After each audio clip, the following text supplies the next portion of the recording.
오늘 말씀의 제목은 믿음의 회복입니다.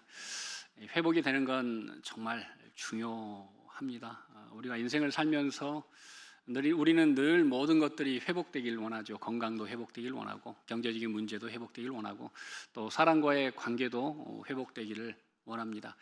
특별히 사람과의 관계가 얼마나 중요합니까? 가정에서도 부부간의 관계가 얼마나 중요합니까? 이번에 저는 이제 목사 계속 교육을 받고 생일이 그 사이에 끼어가지고 집 밖에서 생일을 세문 건 난생 처음입니다. 평생 처음입니다. 그래서 참 특별한 노예 목사님들이 축하하는 생일을 집 밖에서 이렇게 보냈고요. 어제 이제 말씀 준비가 정말 어제 은혜 주셔서 조금 일찍 끝났거든요. 보통 때는 뭐 끝나지 않을 때는 뭐 11시 막 자정을 넘겨서도 안 끝날 때가 있는데, 어제는 오후 한 서너 시경에 끝나가지고 할렐루야, 이렇게 빨리 끝날 수도 있다니. 그래서 이제 아내가 맛있는 걸 사주겠다고 그러더라고요. 근데 이제 실은 몸은 되게 피곤해서 제안은 고맙지만 안성탕면으로 대처하자. 그래서 교회에서 나와가지고 안성탕면을 사가지고 집에 와서 그걸로 어제 이런 저녁을 대신했습니다. 뭐 근사한 레스토랑에서 고기를 써는 것도 은혜겠지만, 집안의 모든 것들이 평안하고 또 부부간의 관계가 회복되면 안성탕면을 먹어도 행복한 줄로 믿습니다. 여러분의 특별히 가정에 자녀 손들 위해 회복의 영이 충만히 임하시기를 간절히 소망합니다. 자, 오늘 1절을 한번 보시면 아브라함이 몇 살 때입니까? 99세 때. 자, 중요한 게 또 하나 있는데요. 자, 창세기 16장 16절을 보세요. 자, 17장 1절 바로 위에요. 자, 16장은 16절에서 끝나요. 자, 한번 보시면 거기에는 아브라함이 몇 세입니까? 86세입니다. 자, 그러니까 16장과 17장 한 절 사이에 몇 년이 훅 지났어요? 13년이라는 세월이 훅 지났습니다. 학자들은 이 13년을 가리켜서 하나님의 침묵의 시간이다라고 합니다. 아무런 말씀을 안 하셨어요. 이스마엘이 태어난 후에 13년간 하나님은 침묵하셨어요. 아브라함과 교통하지 않으셨어요. 실은 우리가 회복 중에서 가장 먼저 생각할 회복은 하나님과 관계를 회복하는 거예요. 오늘 본문에 보면 13년간 아브라함의 결정, 하나님의 언약을 버리고 이스마엘로 그 자기의 뜻을 세운 아브라함에게 하나님은 한 번도 13년간 찾아오지 않으셨는데요. 자, 지금 아브라함이 몇 세? 99세.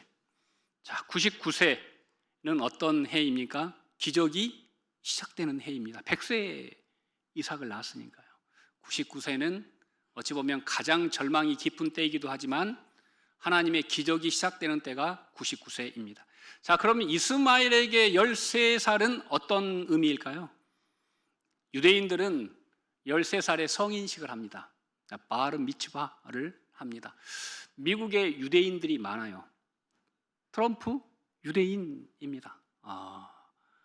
페이스북 창업자 유대인입니다. 우리가 이름만 아는 대부분의 사람들, 미국을 주름잡고 있는 사람들 다 거의 유대인이에요. 그래서 유대인 파워가 센 거예요. 그래서 미국이 이스라엘 말을 듣지 않을 수가 없는 거예요. 유대인 파워가 아주 센데요. 지금도 미국에 있는 부자들은 바르 미츠바, 아이들 성인식을 미국에서 할까요? 이스라엘에서 할까요? 이스라엘에서 합니다. 이스라엘로 가요. 학교는 미국에서 다녀도 여름방학 학교, 토라 학교가 있어요. 제가 다녔던 학교 옆에 또 토라 학교가 있었는데, 그 학교로 미국의 유명한 자식들이 유학 와요. 여름방학 때 와서 히브리어를 익히고 그들의 문화를 배우고 역사를 배워요. 성인식을 거기서 해요. 자, 이스마엘이 성인이 됨과 동시에 상속자가 될 수 있어요. 하나님께서는 그걸 막기 위해서 이스마엘이 13살 때, 그리고 아브라함이 모든 걸 포기하고 이스마엘로 자기 상속자를 정하려고 하는 그때 하나님께서 아브라함을 찾아오시는 장면이 오늘 본문의 서두를 시작하고 있습니다. 참 여기서 감사한 건 뭐냐면, 이 하나님과 우리 인간 사이의 관계를 회복하시기 위해서 하나님께서 아브라함을 다시 찾아오신다는 거예요. 저 같으면 이미 약속을 했고 번복하는 사람을 또 찾아가고 싶겠습니까? 그런데 하나님께서는 그런 아브라함을 찾아오십니다. 낙심하고 절망하고 이제는 하나님의 뜻을 버리고 자기의 길을 가려는 아브라함 앞에 하나님이 나타나시는 것이죠. 여러분, 많은 병들이 있는데요. 실은 우리나라에 한두 명 있는 병이 있는데요. 그 중에 하나가 각피석회화증이라는 병이 있어요. 이 병은 몸 안에 있는 칼슘, 여러분 칼슘이 부족하면 여러분 뭐가 와요?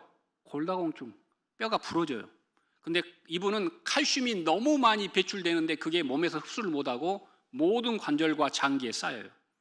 그러면 몸 안에서 돌이 어떻게 돼요? 계속 쌓여가지고 이 살을 뚫고 나와요. 그 고통은 생사를 찢는 듯한 이런 고통이고 다 관절이 석회로 둘러싸여가지고 움직일 수가 없어요. 그래서 이분은 초등학교 5학년까지가 최종 학력이에요. 거의 49살에 소천하셨는데 40년간 누워 있었어요. 2년간은 제발 나를 죽여달라고 어머니에게 그렇게 때를 썼대요. 그런데 어머님이 그런 아들을 붙잡고 성경을 읽어주고 기도하고 소망을 가져라. 이 땅이 전부가 아니다 하더라. 그게 들어올까요? 매일 찢어지는 고통 속에 있는데요. 그런데 어느 날 말씀이 그 안에 임합니다. 그리고 다시 그분은 공부를 늦게 혼자서 독학으로 한문을 떼고 영어를 공부하고 그리고 성경을 읽고 컴퓨터를 공부해서 이 두 팔 사이에다가 펜을 끼우고 성경을 이렇게 컴퓨터를 이렇게 타자를 이렇게 치면서 시를 쓰기 시작했습니다. 이분의 이름은 박진식이고요. 별명이 시인인데 앞에 하나가 더 붙어요. 돌시인. 몸이 굳어가지고 돌처럼 굳어가지고 돌시인이라는 별칭으로 살았습니다. 사진 한 장 보여드리도록 하겠습니다. 네, 표정 어떠세요? 네, 물론 기자가 와서 사진 찍는다라고 해서 웃었겠지만, 근데 제가 저 웃음을 이렇게 보면서 저 웃음이 그냥 가식적인 웃음이 아니구나라는 그런 마음이 들었어요. 우리가 보면 알잖아요. 보면 알잖아요. 자, 이분의 근래에 이런 대목이 있습니다. 내가 울면 내가 더 힘들고, 내가 웃으면 내가 덜 힘들고, 내가 울면 어머니가 울고, 내가 웃으면 어머니도 웃었기에 나는 절규하면서도 웃습니다. 이 대목이 참 찡했어요. 절규하면서도 웃습니다. 그리고 내 안에 칼슘, 돌이 나를 뚫고 나오지만 내 안에 나는 예수 그리스도가 있음을 믿습니다. 그래서 저는 절망 속에서 진짜 희망을 보고 나의 삶을 보고 사람들이 소망을 가졌으면 좋겠습니다. 그래서 나는 살아남습니다. 사진 한 장 더 보여주시면 이분이 책을 시집을 7권 냈는데 4권밖에 못 찾았어요. 7권의 시집을 냈는데 그 시집 속에 정말 믿음이, 하나님과의 관계가, 어머니를 사랑하는 마음이, 아버지를 사랑하는 마음이 가득 담겨 있습니다. 그는 시에서 이런 말을 남겼습니다. 두 발로 걷는 것, 혼자 머리를 감는 것, 앉아서 음식을 먹는 것. 남들처럼 평범한 일상이 나에게는 허락되지 않았습니다. 그럼에도 내가 시를 쓰고 소망을, 생명을, 기쁨을 전하는 이유는 내 안에 주님이 계시기 때문입니다. 라고 고백을 했습니다. 여러분은 어떤 절망과 어려움의 문제를 가지고 계십니까? 실은 우리 주위에 보면 나보다 훨씬 더 큰 절망을 가지고도 소망 중에 살아가는 사람들이 많이 있습니다. 반면에 정말 작은 일로 스스로를 무너뜨리고 가정을 무너뜨리고 관계를 무너뜨리는 분들도 너무 많습니다. 여러분, 정말 여러분에게 정말 모든 일에 감사가 회복되시기를 간절히 소망합니다. 오늘 하나님께서 99세에 자기 뜻을 세우고 절망 가운데 있는 아브라함에게 자신의 이름을 소개하는 장면이 오늘 본문에 나오는데요. 자, 여러분 본문 1절을 다시 한번 보시죠. 자, 1절 보시면 아브라함에게 나타나서 그에게 이르시되 나는 어떤 하나님이다? 전능한 하나님이다. 전능하신 하나님이다 라고 말씀하고 있습니다. 여러분, 전능하신 하나님이라는 말씀이 성경에 총 48번 나오는데요, 31번이나 나오는 성경책이 하나 있어요. 여러분도 잘 아시는 책이에요. 한자예요. 한자. 어떤 책일까요? 전능하신 하나님이 너무 필요한 사람 어떤 사람일까요? 욥이에요. 욥기에 하나님의 이름 중에서 뭐 엘샤다이의 하나님, 여호와 일의 하나님, 임마누엘의 하나님, 여호와 샬롬의 하나님, 뭐 정말 어마어마한 이름들이 많은데 엘샤다이, 전능하신 하나님이란 하나님의 이름이 욥기에 가장 많이 등장해요. 절망 속에 있는 사람에게 하나님은 어떤 하나님이세요? 전능하신 하나님이세요. 오늘 하나님께서는 아브라함과의 먼저 뭘 회복하시길 원하세요? 관계를 회복하시길 원하세요.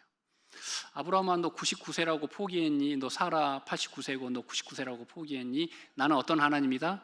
전능하신 하나님이다. 나에게 돌아와라, 나를 바라봐라 라고 우리 주님께서 우리에게 말씀하고 있습니다.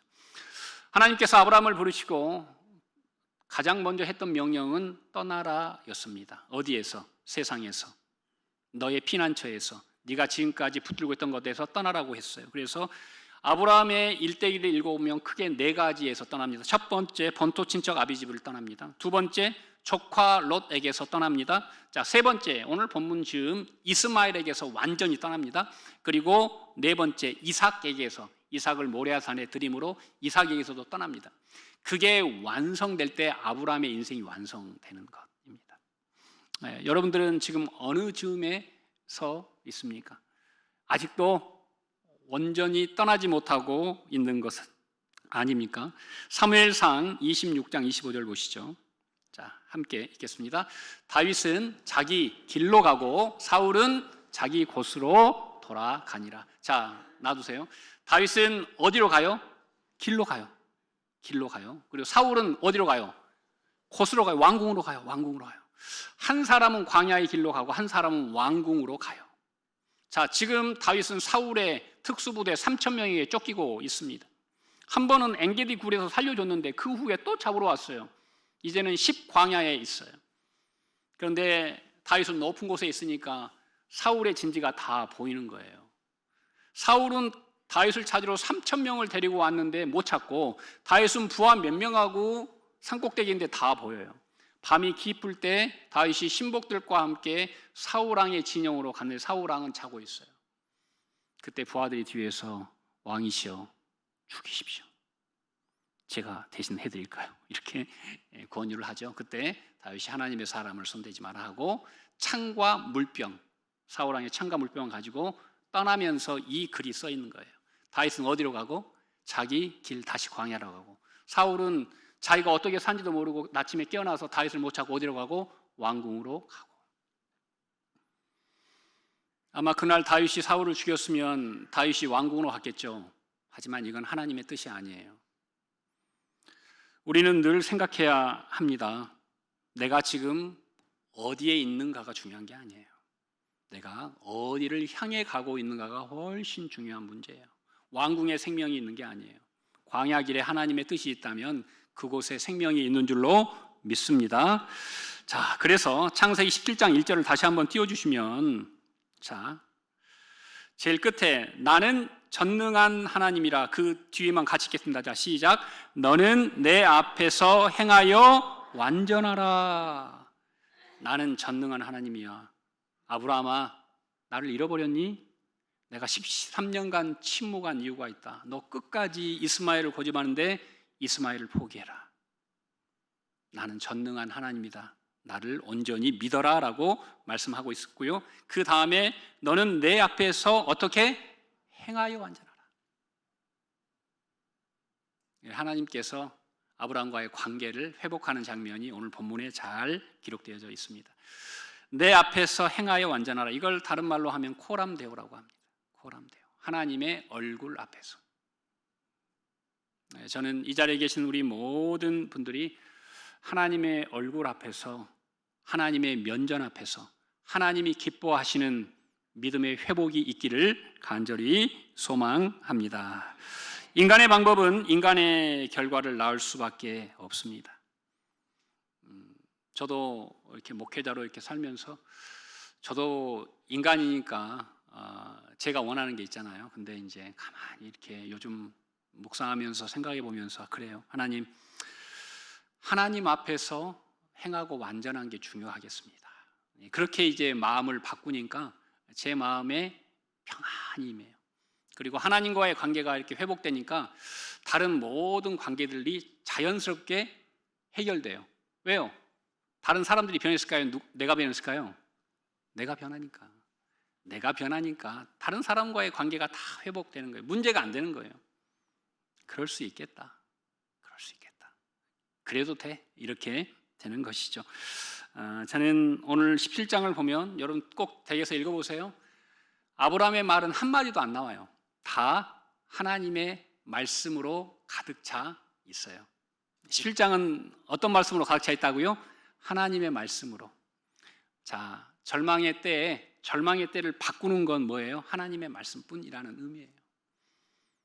아브라함의 말은 공허하게 메아리쳐 사라져버렸고 그 자리에 하나님의 말씀이 임하면서 아브라함과 하나님의 관계가 회복되는 장면을 오늘 성경은 우리에게 보여주고 있습니다. 저는 여러분 인생을 살면서 늘 말씀 속에서 하나님과 관계가 회복되는 은혜가 있기를 간절히 소망합니다. 저는 아침에 일어나서 이렇게 세수하고 일을 닦고 이런 시간들이 어쩌면 좀 길잖아요.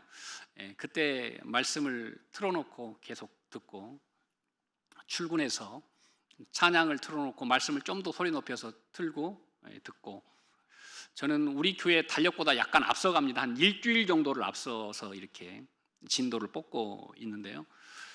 여러분들 포기하지 마시고 늘 말씀과 함께 걸어가시기를 간절히 소망합니다. 자, 두 번째로는 하나님께서는 찾아오셔서 언약을, 약속을 회복하십니다. 원래 여러분 약속을 했는데 언약을 했는데 그 쪼개진 고기 사이로 당사자가 지나갔는데 약속이 깨지면 어떻게 되죠? 죽임을 당해야죠. 고기처럼 쪼개자, 가르다. 이게 언약이라는 뜻이거든요. 그런데 오늘 본문에 보면 아브라함이 이삭 대신 이스마엘을 선택했는데도 하나님이 그를 죽이지 않으시고 어떻게 하실까요? 다시 언약을 세우십니다. 자, 2절 보시죠. 자, 함께 읽겠습니다. 내가 내 언약을 나와 너 사이에 두어 너를 크게 번성하게 하리라 하시니. 아멘. 여러분, 이 성경은 약속의 책이죠. 구약, 오래된 약속, 신약, 새로운 약속. 그리고 인간은 약속이라고 표현하지만 우리가 하나님과 하는 약속은 언약이라고 표현을 합니다. 오늘 본문에 보니까 내가 내 언약을 이렇게 합니다. 누구의 언약이라고요? 하나님의 언약이라고요. 너와 나의 언약이 아니라 내 언약을 이렇게 말씀하고 있어요. 하나님이 주시는 언약은 하나님의 언약이에요. 우리를 그 언약 사이에 선물로 우리를 끼워 주신 것입니다. 인간과 맺는 언약이지 하지만 어디까지나 이 책임이 하나님에게 있음을 우리에게 말씀하고 있습니다. 우리는 절망적인 상황을 만나면 모든 것이 끝날 것처럼 포기할 때가 많습니다. 그러나 그러한 절망과 좌절을 넘어서 희망을 붙드는 사람들의 이야기가 이 성경에 많이 기록되어 있는데 이 사람들의 특징이 있어요. 이 사람들은 하나님의 말씀과 언약을 믿는 사람들이에요. 라합 보세요. 기생이었어요. 창기였어요. 아무것도 배운 게 없는 여자였어요. 하지만 그는 들려오는 소문 하나님의 말씀을 믿었어요. 저는 이 자리에 있는 우리 모두가 하나님이 우리에게 주신 하나님의 언약을 믿을 수 있는 믿음이 있기를 간절히 소망합니다. 자, 17장 2절을 다시 한번 띄워주시고요. 자, 중요한 부분만 핑크색만 읽겠습니다. 자, 시작. 내가 내 언약을 나와 너 사이에 두어. 자, 7절 보시죠. 자, 7절도 자, 7절 띄워주세요. 자, 빨간 것만 읽겠습니다. 나와 너 및 내 대대 후손 사이에 세워서 영원한 언약을 삼고. 자, 도표를 한 장 보도록 하겠습니다. 자, 내 언약을 나와 너 사이에, 그러니까 하나님과 나 사이에 뭐가 있어요? 중간에 언약이 있어요. 언약이 있어요. 실은 하나님과 나 사이는 너무 멀어요. 이걸 하나로 만들 수가, 죄가 들어온 순간 이 관계가 깨져버렸어요. 다리가 끊어졌어요. 그래서 우리 인간은 하나님께로 가까이 갈 수 없는 존재가 되었어요. 그런데 그 틈을 메울 수 있는 게 뭐예요? 하나님의 언약이에요. 하나님의 약속이에요. 내가 너를 구원하겠다. 내가 너를 살리겠다. 내가 너를 복의 통로로 쓰겠다. 이게 하나님의 언약 아닙니까? 그걸 아브라함이 어떻게 했어요? 믿었어요. 믿게 되었어요. 믿어지게 되었어요. 그래서 그가 복의 통로가 된 거예요. 그 언약은 나중에 신약 시대에 예수 그리스도로 열매 맺게 됩니다. 하나님이 약속하신 구원의 열매는 예수 그리스도의 십자가입니다. 이번 우리가 사순절을 지나고 있는데요, 만왕의 왕이신 예수 그리스도의 생명의 언약이 여러분 가문과 자녀 손들을 살려내시기를 간절히 소망합니다. 네, 이걸 믿는 사람들이 그 일을 할 수 있는 거예요. 뒤에 태신자 게시판이 이제 거의 찬 것 같습니다. 어떤 분은 한 칸에 막 몇 명을 넣고, 또 어떤 분은 한 명이 8장을 붙인 사람도 있더라고요. 하지만 여러분, 뭐 붙어 있어도 그 사이사이에 믿음으로 붙이십시오. 이건 어떤 것입니까? 우리가 그냥 우리의 믿음을 하나님께 그냥 작은 종이 한 장으로 표현하는 것 뿐이에요. 그래서 여러분, 늘 우리는 삶 속에서 우리가 가지고 있는 믿음, 하나님을 향한 언약이 회복되고 새로워지기를 간절히 소망합니다. 자, 마지막으로 우리는 이름을 회복해야 돼요. 자, 우리 옆에 분에게 이름을 찾읍시다. 이렇게, 이름을 찾읍시다. 네. 여러분, 아브람 사레의 원래 이름이 뭘까요? 이걸 그냥 재밌게 의역하면 귀공자라는 뜻이에요. 귀공자. 사레는 공주라는 뜻이고요. 좀 더 이걸 조금 품위 있게 말하면 아브람은 존귀한 아버지. 존귀한 뭐라고요? 아버지. 근데 아브람에게 진짜 자식이 있어요, 없어요? 없잖아요. 아브람은 오랫동안 이삭을 낳지 못해요. 100세에서야 낳아요. 그러니까 100세 전까지는 아버지예요, 아니에요? 아버지가 아니죠. 근데 사람들은 아브람이 이름 자체가 존귀한 아버지니까 아브람은 그 이름을 들을 때마다 어떨까요? 약간 부끄럽고, 또는 하나님이 원망되지 않았겠습니까? 제 친구 중에 이름이 박천재예요. 형의 이름은 뭘까요? 만재예요. 근데 우리 박천재 군은 꼴찌예요. 전교 꼴찌. 그래서 우리 친구들이 천재야 그러면 걔는 늘 부끄러워했어요. 왜요? 자기 실존이 꼴찌니까. 그래서 자기는 이름을 바꿔야겠대. 제 이름은 성현이에요. 그래서 대부분의 성자를 이룰 성자를 쓰지 않습니까? 이룰 성자를 쓰는데 이제 저희 아버님께서는 거룩할 성자, 성경할 때 성자를 쓰셨어요. 제가 중학교 때 한문 시간에 판서를 했어요. 한문 선생님이 서당 다녀본 사람, 제가 딱 들었어요. 그러니까 너 오기 전에 배울 과목을 칠판에 써놔라. 그래서 제가 이제 다 써놓죠. 그럼 가끔 성현의 말씀에 이런 글이 나와요. 쟤랑 한자가 똑같아요. 그러면 한문 선생님이 뭐라 할까요? 저놈은 아니다. 저놈은 말고, 이렇게 늘 꼭 거기다가 팁을 붙여 놓으셨어요. 여러분, 실은 이제 우리 이름이 있는데 우리는 진짜 이름을 찾아야 돼요. 자, 여러분 17장 5절 한번 보실까요? 17장 5절 우리 함께 읽겠습니다. 이제 후로는 내 이름을 아브람이라 하지 아니하고 아브라함이라 하리니 이는 내가 너를 여러 민족의 아버지가 되게 함이니라. 문제가 생겼네요. 아들 하나도 없는데 아버지라는 것도 부끄러운데 하나님께서 이름을 뭘로요? 온 나라의 아버지로. 이야, 이거 큰일 나지 않았습니까? 지금 이름도 부끄러워 죽겠는데 이걸 누가 책임져야 돼요? 누가 책임지시겠다는 거예요? 하나님께서 정말 보잘것없는 작은 것으로 만족하고 그냥 그걸로 족한 인생을, 아니 너는 그런 인생이 아니라 정말 온 나라를 살리는 인생이야 라고 바꿔주시겠다고 하나님께서 말씀을 하고 있는 것이죠. 자, 17장 15절 보시죠. 자, 함께 읽겠습니다.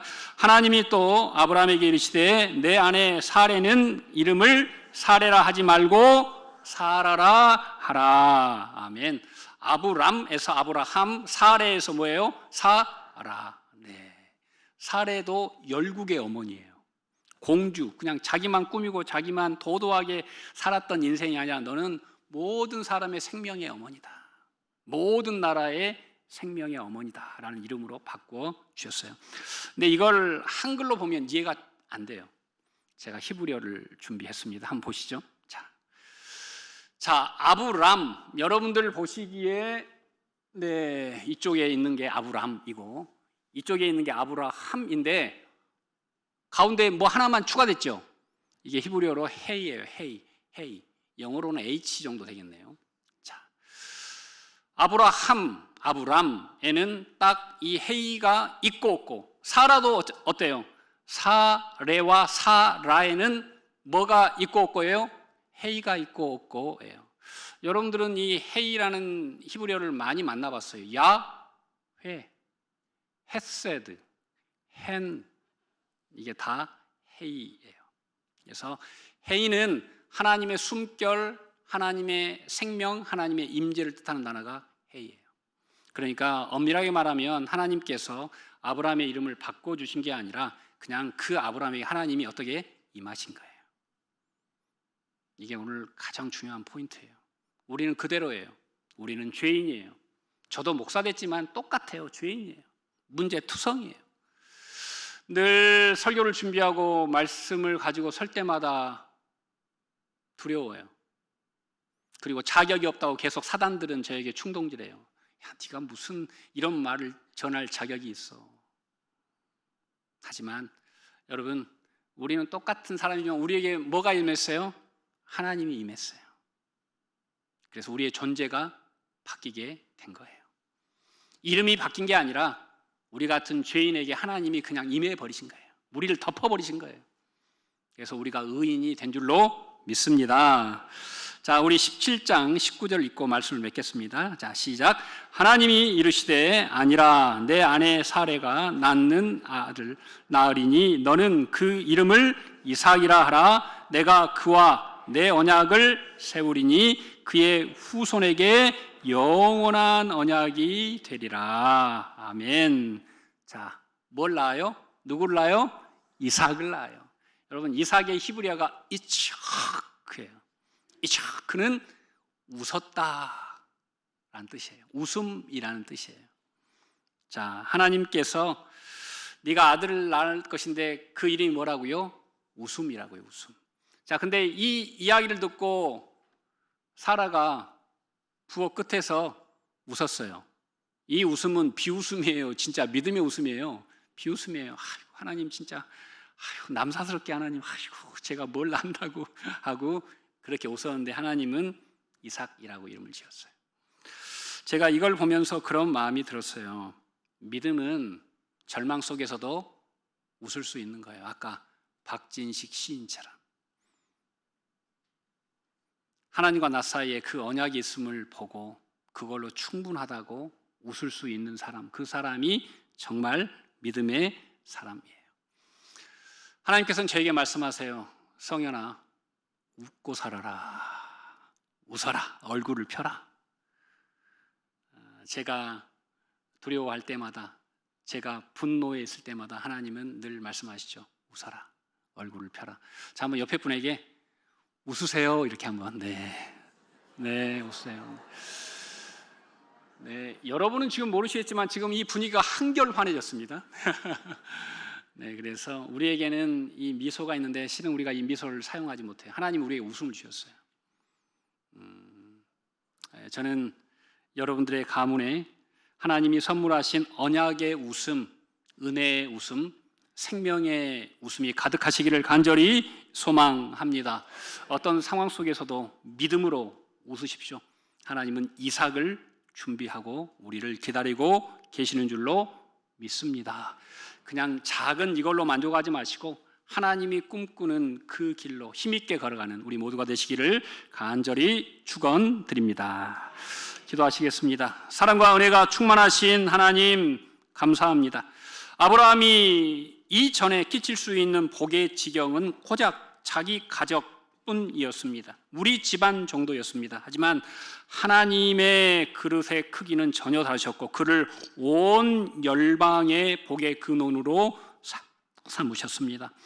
하나님, 우리도 나에게 주신 세상의 이름에 만족할 것이 아니라 하나님이 은혜로 덮으신 우리의 인생을 온전히 하나님의 뜻을 향해 힘있게 내드릴 수 있는 믿음을, 그 믿음의 회복을 우리 모두에게 허락하여 주시옵소서. 예수님 이름으로 간절히 기도드립니다.